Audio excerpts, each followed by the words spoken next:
আসসালামু আলাইকুম ওরহমতুল্লাহি বারাকাতু। আশা করি আল্লাহর রহমতে সবাই ভালো আছেন। আজ আপনাদের জন্য নিয়ে এসেছি ঘরোয়া স্বাদের অসাধারণ মজাদার রুই মাছের কালিয়া। সহজ কিছু উপকরণ আর সঠিক নিয়মে রান্না করলে এই রেসিপিটি হবে একদম পারফেক্ট। এই ভিডিওটি শেষ পর্যন্ত দেখুন, ইনশাল্লাহ আপনিও খুব সহজে বাসায় তৈরি করতে পারবেন এই রুই মাছের কালিয়া। চলুন শুরু করা যাক আজকের রেসিপিটি। এখানে আমি রুই মাছের কালিয়া রান্না করার জন্য এখানে আমি নিয়ে নিয়েছি 5 পিস মাছ। আপনাদের যতটুকু লাগবে ততটুকু যার যেমন নিবেন। তো সবার আগে মাছটাকে আমি ম্যারিনেট করে নেব। আর এখানে আমি সবার আগে ম্যারিনেট করে দেবো, শুধু দিয়ে দিচ্ছি লবণ এবং হলুদের গুঁড়া। লবণ এবং হলুদের গুঁড়া দিয়ে তারপর আমি মাছটাকে ম্যারিনেট করে মেখে নেব। তো আপনারা চাইলে এখানে মরিচের গুঁড়া অনেকে ব্যবহার করেন, তবে আমি মরিচের গুঁড়া দেবো না, শুধু হলুদ এবং নিয়ে মেখে নেব। তো আপনারা এই রান্নাটা যেকোনো মাছ দিয়ে করতে পারেন। এই কালিয়ার রেসিপিটা শুধু যে রুই মাছ নিতে হবে এমন কোনো কথা না। আপনার কাছে যেকোনো মাছ থাকলে সেই মাছ দিয়ে রান্না করতে পারেন। তো মাছটাকে আমি রেখে একটু রেস্টে রেখে দেবো। এই ফাঁকে আমি চলুন শুরু আরেকটা জিনিস সবার আগে ইম্পর্টেন্ট যেটা সেটা রেডি করে নিই। সেটা হলো পেঁয়াজের বেরেস্তা। পেঁয়াজের বেরেস্তা কিন্তু একটা অন্যরকম মজা হয়। আপনি অবশ্যই পেঁয়াজের বেরেস্তা দিবেন, স্কিপ করবেন না। আর যদি একান্তই না দিতে চান, পছন্দ না করেন, তাহলে স্কিপ করতে পারেন, সমস্যা নেই। তবে পেঁয়াজের বেরেস্তা দিলে কিন্তু দারুণ মজা হবে। তো কথা বলতে বলতে আমার পেঁয়াজের বেরেস্তাটা রেডি হয়ে গেছে। তারপর চলে আসলাম সরাসরি মাছটা ভাজার জন্য। এখানে আমি মাছ ভাজার জন্য সরিষার তেল ব্যবহার করছি। আপনারা অবশ্যই সরিষার তেল দিয়ে রান্না করবেন। কালিয়ার রেসিপিটা কিন্তু সরিষার তেল দিয়ে রান্না করলে দারুণ মজা হয়। তো আমি এখানে তেলটা গরম হওয়ার পর মাছগুলো দিয়ে দিলাম। তো খুব সুন্দর করে এপিট ওপিট করে মাছটাকে আমি ভেজে নেব। তো দেখুন আমার এক পিঠ হয়ে গেছে। একদম কড়া করে ভাজবো না, আবার একদম হালকাও না, মিডিয়াম ভাবে ভাজবো। একটু লাল লাল হবে সে পর্যায়ে আমি এক পিঠ হয়ে গেছে দেখুন উল্টে নিলাম। তো কথা বলতে বলতে দেখুন আমার মাছটা একদম ভাজা হয়ে গেছে। এখন আমি মাছগুলোকে তুলে নেব। এই রান্নাটা কিন্তু খুবই সহজে, এভাবে আপনারা কিন্তু বিয়ে বাড়ি বা যেকোনো অনুষ্ঠানেও রান্না করে দিতে পারেন, দারুণ মজা হয়। ঘরোয়া স্টাইলে যে এত সুন্দরভাবে পারফেক্ট ভাবে তৈরি হয়, আপনি একবার রান্না করলেই বুঝতে পারবেন। নতুন রাঁধুনির জন্য কিন্তু আজকে এই রেসিপিটা খুবই সহজ। তো সবার আগে এখানে আমি দিয়ে দিলাম 2টা শুকনো মরিচ, একটা তেজপাতা এবং আস্ত জিরা। আপনারা চাইলে কিন্তু এখানে কালো জিরা দিতে পারেন। আমার কাছে কালো জিরাটা ছিল না, তাই দিলাম না। ফোড়নে কিন্তু কালো জিরা দিলেও কিন্তু রুই মাছের কালিয়া দারুণ হয়। এরপরে এখানে আমি 1 কাপ পেঁয়াজ কুচি দিয়ে দিলাম। পেঁয়াজ কুচিটা দিয়ে খুব সুন্দর করে নেড়েচেড়ে মিশিয়ে নেব। তো আমার কাছে মনে হয়েছে যে তেলটা একটু কম হয়েছে, সেজন্য আমি আরো একটু তেল এখানে দিয়ে দেবো। আমি কিন্তু এই রান্নাটা সরিষার তেল দিয়েই করতেছি, আপনারা দেখতেছেন। তারপরে এখানে আমি পেঁয়াজটা যখন এরকম লাল হয়ে আসবে সেই পর্যায়ে আমি আদা এবং রসুন বাটাটা দিয়ে দিলাম। আর একটা কথা, আপনারা চাইলে কিন্তু এই পেঁয়াজটা ব্লেন্ডার করে দিতে পারেন। পেঁয়াজ, টমেটো যাবতীয় যা আছে এটা দিলে কিন্তু আরো ভালো হবে। তবে আমি এভাবেই দিলাম। এভাবে দিলে আমার কাছে বেশি এটা ঘ্রাণ হয় পেঁয়াজটা এভাবে ভেজে নিলে। তো এবার আমি এক এক করে এখানে মশলা দিয়ে দেবো। এখানে সবার আগে দিয়ে দিলাম আমি মরিচের গুঁড়া।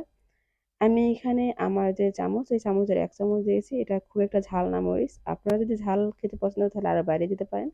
আর এখানে হলুদের গুঁড়া দিয়ে দিলাম আমি 1/2 চামচের একটু বেশি, আর জিরার গুঁড়া 1/2 চামচ দিয়ে দিলাম, আর ধনিয়ার গুঁড়া দিয়ে দিলাম 1/2 চামচ। আর এইখানে আমি আরেকটা জিনিস দিয়েছি, সেটা হলো গোলমরিচের গুঁড়া। আমি এখানে কালো গোলমরিচের গুঁড়া 1/2 টিস্পুন ব্যবহার করছি। আপনারা চাইলে এটা স্কিপও করতে পারেন। তো তারপরে এখানে আমি দিয়ে দিলাম পরিমাণ মতো লবণ। লবণটা আমি 1/2 চামচ দিয়েছি। আপনাদের টেস্ট অনুযায়ী লবণ দিবেন। লবণটা কিন্তু মেন জিনিস হলো লবণ যদি পারফেক্ট হয় রান্নাও কিন্তু মজা হয়। তো তারপর সবশেষ এখানে আমি একটা দিয়ে দিলাম টমেটো কুচি।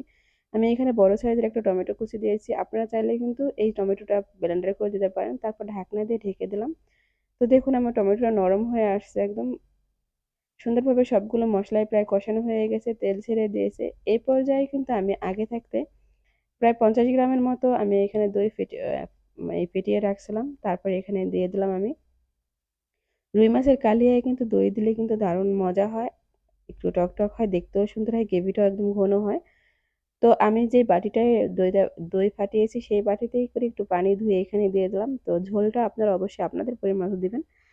আর রুই মাছের কালিয়ায় কিন্তু ঝোল রাখলে তেমন মজা হয় না। আমি একদম মাখা মাখা করে রান্না করব। এখানে আমি দিয়ে তারপর ঢাকনা দিয়ে দেবো ঝোলটা ফুটে ওঠার জন্য। দেখুন আমার ঝোলটা ফুটে উঠেছে। এ পর্যায়ে কিন্তু আমি সেই মাছগুলো দিয়ে দেবো এক এক করে এখানে। রান্নাটা কিন্তু খুবই সহজ, একদম অল্প কিছুতেই হয়ে যাবে। তো মাছটা দিয়ে তারপর আমি একটু নেড়েচেড়ে এভাবে ইসের তলে উল্টে পাল্টে দিয়ে তারপর ঢাকনা দিয়ে ঢেকে দেবো প্রায় 4-5 মিনিটের জন্য, মাছটা ফোটার জন্য। তো চলে আসলাম প্রায় 4 থেকে 5 মিনিট পর। দেখুন তারপর আমি এখানে দিয়ে দিলাম কিছুটা কাঁচামরিচ। কাঁচামরিচের ফ্লেভারটা কিন্তু দারুণ হয়। তো অবশ্যই আপনারা কাঁচামরিচ যদি আপনারা টমেটোর সাথে ব্লেন্ডার করে দেন তাহলে দিতে হবে না। তারপরে এখানে আমি যেটা দিলাম সেটা হলো গরম মসলার গুঁড়া, যেহেতু রুই মাছের কালিয়া, কালিয়া রেসিপিতে কিন্তু গরম মসলার গুঁড়া দিতে হবে। অল্প একটু দিলাম, যাতে বেশি দিলে কিন্তু ফ্লেভার আসবে, খেতে ভালো লাগবে না। আমি অল্প দিলাম যাতে কম, কম ফ্লেভার আসে। তো তারপর ঢাকনা দিয়ে আমি আরও প্রায় ২-৩ মিনিট রান্না করে নিলাম। দেখুন এ পর্যায়ে ঝোল অনেকটাই শুকিয়ে গেছে। আমি একটু আ পাতিলটা ধরে এভাবে ঝাঁকিয়ে দিলাম। তো তারপরে এখানে আমি সবশেষে দিয়ে দিতেছি পেঁয়াজের বেরেস্তা এবং ধনিয়া পাতা কুচি। তো আমি আর কিছু এখানে দিব না। তারপর আমি আর ২-১ মিনিট এখানে রেখে তারপর হয়ে যাবে। দেখুন আমার ঝোলটা একদমই নাই, গ্রেভিটা একদম ঘন হয়ে গেছে।